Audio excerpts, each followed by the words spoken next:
another chance for their young players to step up if they get the opportunities. Yeah. What did you think of Salford in this one?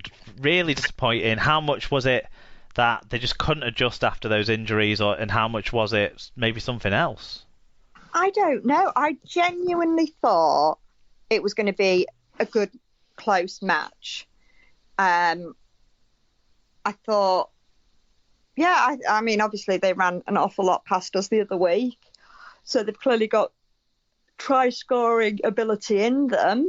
I don't know whether it was that injury to Kensia, which then Watson sort of didn't really seem to know what he was doing in terms of how to solve that problem, did he? He sort of kept trying different things and nothing quite worked for quite a long time. Yeah, the first attempt was to put Ryan Lannon in the centres, and he clearly isn't the right player to defend in that position, and got targeted. And then his next choice was to put Chris Atkin out on the wing, and Ash Hanley took full advantage of the height advantage there, from a great kick actually from Luke Gale, we should say, as well, for one of his tries. Yeah. And that kind of meant that wasn't the answer either, so they still had to figure it out, didn't they? It's a shame, because they had Ed Chamberlain in the 21-man squad. He would have been a perfect man to have had on the bench. Yeah, and then, then they were just too far down, and then was it another 3 injuries? They just... Yeah, they had no one left on the bench by the end of the game, did they? Which was really unfortunate for them. But the game was over pretty much after 15 minutes, it felt like. Certainly, the Luke Gale try looked really easy. Was that the third one? Yeah, that's right. Yeah, where no one wanted to tackle Rob Louis for some reason. They could have hit him a bit harder, I would have thought. Yeah, no, I thought that Luke Gale try was probably the end. Yeah, well, Adam Cuthbertson's injured, but he also picked up a grade A high tackle charge in this game, but didn't get any ban from that. Just the charge. In the League Express Albert Goldthorpe, Richie Myler got the 3 points. Rob Louis got 2 points, convicted spousal abuser Robert Louis, and then Ash Hanley, who got the man of the match on Sky, got the 1 point in that one. Star players. I mean, I'm going to start with a star player for Salford, because Niall Evalds, we didn't talk about him in the news because it doesn't feel like news that he's now officially headed to CAS for 2021. I'm sure we talked about that 6 months ago, but another one of these, most well-known old news pieces. Yeah, I think he was as good as it got for Salford with his 2 opportunistic scores. Obviously, there were some hard workers in there for Salford as well, like we talked about Yates and the like. But, Evalds still shows that he's got a little bit of class in attack in this game. But Hanley and Myler in attack were just in the right place at the right time continuously for Leeds. Hanley worked hard when he played at fullback, but you put him on the wing and he's so natural to that position. And Myler is not, there's problems taking kicks. He's not your first choice fullback and never will be. But whilst he's still there as the stopgap, he is always in the right place in attack for this Leeds side. They score points when Myler's on the pitch. It feels like. Yeah, for me, I thought Luke Gale had a really good game for Leeds. Yeah. I thought he was quite influential in a lot of what they created. Yeah, especially when you watch the tries back after the game, sort of in isolation of the game. He was around a lot more play than I realised. Yeah. I think I tend to, pick him out and be like, what's Rob thinking now? It's after watching that Leeds match near him.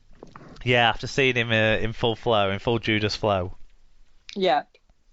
Highlight moments, I'm going to pick out Myler's second try. I thought that was quality team play. There was the offload from Pryor, who was somehow out in the centres, which was a really good offload. Hanley showed great pace and then kicked it back inside, and Myler right in the perfect place. It just sums up the games that those two players in particular had, I thought, that try. So that's the one I'd pick out. Anything else from you? I think, was it Hanley's second one where Luke Gale put the kick in and Hanley picked it up? Yes, it was. His first one was the first try, wasn't it? It was his second one just before half time. Yeah, I thought that was a good try. Yeah. but Leeds back in the scoring points vein, so well done to them. They might have they got Hurrell back soon? Yeah, although with 3 try assists and a bunch of meters and stuff, Liam Sutcliffe operated pretty well out there, didn't he, in the centre? So be interesting to see what decision they make on that one. Cause it's Richard Agar, he'll make the wrong decision. Brett Ferris will probably play in the centres. On to Sunday, and the first game on Sunday was Hull Kingston Rovers versus St Helens. It was actually, very surprisingly, 12-all at half-time in this one, after Saints had gone up to 12-0 lead and Hull KR reeled them back in on the stroke of half-time. But it finished more how we'd expect. It was 32-18 to St Helens in the end. Scott Mikalauskas was the referee. I think his first time refereeing a game since we have come out of lockdown. He's been on the line a few times. But in terms of the stats, they have St Helens good value for the 3-score win. Nearly 300 more metres at 1.4 metres per carry, better average gain, and 5 more breaks. That does scream a big win. The Robins made 12 more offloads than Saints, but 3 more errors. They also had a sub 90% tackle success rate, 4.2% worse than their opponents. So errors in defence and attack cost the Robins in the end. Individually, Lachlan Coote, 1 try assist, 8 tackle busts, 173 metres, 2 clean breaks. Jack Wellesby, 2 tries, 7 tackle busts, 166 metres, 2 clean breaks and 3 successful offloads as he stands in for the suspended Makinson. And James Bentley, 43 tackles and 13 marker tackles. Alex Walmsley, 1 try, his customary try now it seems like, 5 tackle busts and 132 metres. For the losing Robins, George Lawler, 131 metres. The returning Rob Mulhern, 10 marker tackles and 140 metres. Sean Kenny Dow, 5 tackle busts, 135 metres, 4 successful offloads. He's entertaining to watch at the very least. And Greg Minikin, 190 metres and 3 successful offloads. Do you want to hit us with the first fan view? Yes, so Tom Andrews said, I'd have bitten your arm off for that before the game. Nice to see us bring them to our level. Handled their much bigger props and score a couple of nice tries. Personal highlight was Weller making Jammer cry towards the end of the match. Ethan Ryan handled himself well and will likely be Crooks' replacement for a few weeks. Shame about Quinlan again. That man could fall into a barrel of tits and come up sucking his thumb. Well, he'd probably come out with some sort of injury.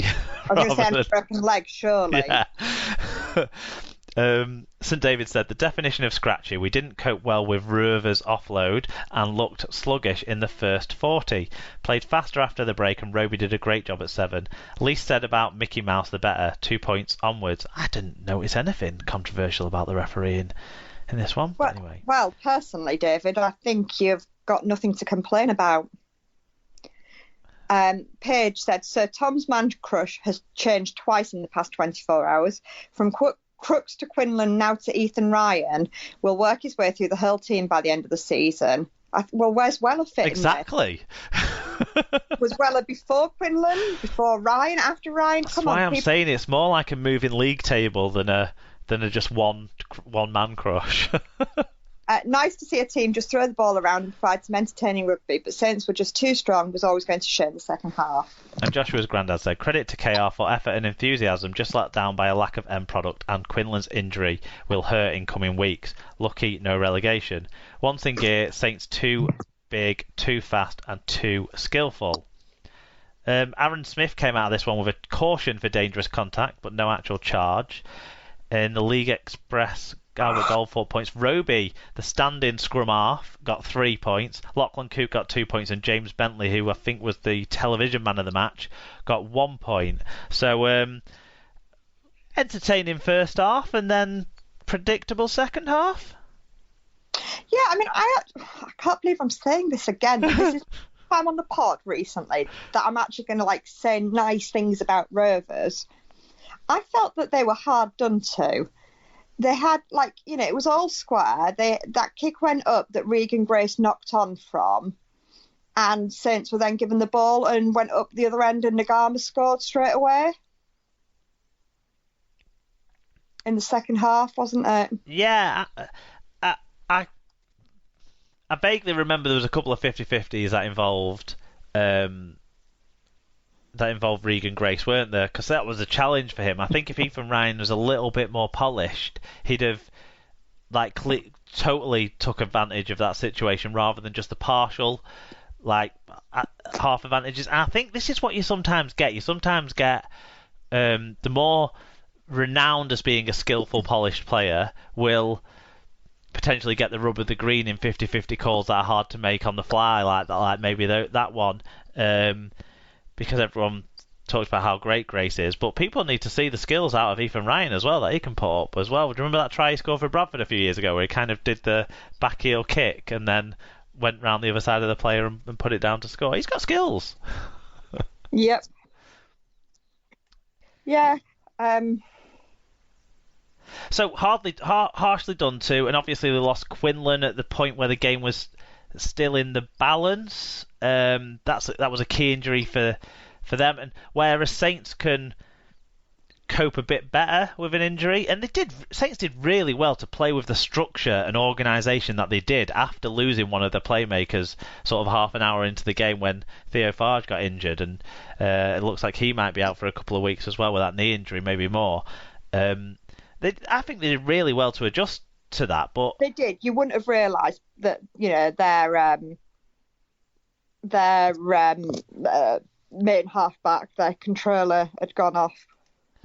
No, but I think they are a better side, and Hull KR just don't have the same level of quality that Saints have, which means that they can't address losing a key component of their attack. Like Quinlan's try was great, weren't it? I couldn't believe he got that down. Yes. Sorry, I was just trying to think. Yeah. No, I Yeah, I think, as you said, Saints are a better team, full stop.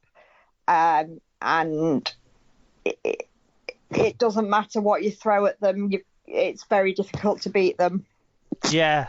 Did you pick out any star players in this game? Because no one particularly stood out for me as an individual over the 80 minutes. Personally. No, I mean, I know Sky Sports were getting very excited about Lachlan Coote, but not really. I mean, I did think for Rovers, Sean Kenny Dowell looked very involved, both going forward and defensively, I thought. Yeah, I think he's probably the highest quality player they've got, but still is symptomatic of the way that they're doing things now, which is high risk. Yeah. It's like they got all that praise, didn't they, for the slightly risky plays that they did against Warrington, and now they're trying them maybe when they shouldn't. Yeah, I think they reined it in a little bit in this game, but then when they were behind, which they were always going to be, they had to play those risky plays, and they just don't. They're just a half a step off the level of quality, and it just felt like that was the case throughout, really. Yeah, I think early on, so I was getting lunch ready while watching it start with, and I kept thinking, Saints are going to break through soon, and once they do, it'll steamroller, but actually it never did in that way that you were expecting. And that's credit to Hull KR, isn't it, for that second half of the first half? Yeah. Because Saints do it so often, don't they? Yeah, well, they're just so good. Fucking hate saying it, but they are. In terms of highlight moments, I think I picked out more moments of little nice bits of skill rather than anyone being a star player in the game. But Lomax, his pass to Wellesby for Wellesby's first try was a beautiful long cut-out ball. And Roby did something similar in the second half for Wellesby's second try later in the game. And Wellesby, credit to how he played as well. But those setups were both very good from those two players. And Nguama, that line that he hit for his try early in the second half, which I guess was the main point where you sort of think, yeah, Saints are going to now... They got a bit of a rub of the green. They got up the other side, end of the field. They've scored a try, and not long after that, Quinlan went off. So you sort of thought that period was crucial. But that line he hit, just changing direction, sort of so close to the ball getting in his hands. It was brilliant. Yeah, no, he was good. Did you pick out anything as a particular moment in this one that you enjoyed? Well, it's not so much I enjoyed, but I don't know if I've ever seen Theo Farge without a scrum cap on. I did not know he was blonde. I did not know he had wavy hair. He looked like a completely different person. That was complete revelation.